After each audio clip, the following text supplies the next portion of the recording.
Okay, so today we're talking about our mount series, okay? Whenever you're rolling, I want you to think about always going to the mount or back, because those are the two more dominant positions. Okay, so I'm on my teammate's mount. And what we talked about is whenever I'm on mount, I want to open my knees and so I can sit on him, and I want to keep my feet pinched to his body. Now you may think, well, if I open my knees, he can put his elbows inside. Well, I always want to be attacking his throat. If he defends his throat, I want to attack his arms. So it's always a back and forth game. If he tries to mount with escape with his elbows, I go to his throat. If he defends the throat, I go to the arms, okay? Now, when we're here, another thing we want to do is when we're controlling the position, we want to stay low and we want to smash with our chest on the face. And what the drill we did is my teammate pushed me off, and then I swam. Look, I turned my shoulders, I swam inside, and went back to my airplane arms. He tried to push me again.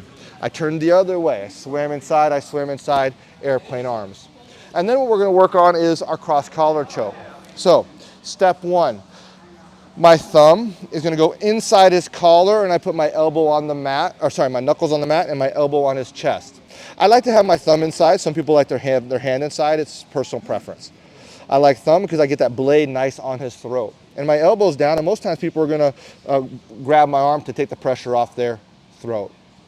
From here, I'm going to bring my knee to my hand. So I'm in the middle of him right now. And if I take away one of my posts, okay, if he rolls me this direction, I'm going to fall.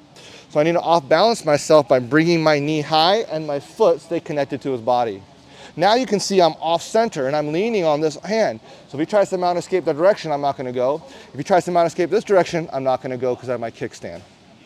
Now my hand, okay, there's a lot of ways to set this up, but just the most basic way, I'm going to use my hand, I'm going to keep my balance, and I'm going to put my thumb, or I'm going to grab the material on the other side, if you want to come over here. So I either put my thumb in deep, my hand in deep, or I grab the material.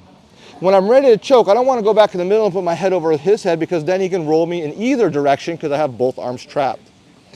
When I put my hand inside, I want to go diagonal. I want to go like an X with my body. So if he tries to mount escape me that way, my head's going to be down on the mat. And he can't mount escape this way because I have my foot as a kickstand. So I go 1, bring my knee up 2, and then I'm just going to catch that material right by his throat. Now the big mistake people do here is they just bend over, okay, to try and choke. But what I need to do is I need to bring my hips, just tuck your elbow here, I need to bring my hips over his throat. I bring my hips over his throat at an angle to finish the submission, okay? So that's a big detail. Hips over throat so that the center of my body is over his throat, so all my weight's on his throat. And if he's like this, I want to be like this. So if he tries to mount escape me this way, my head catches.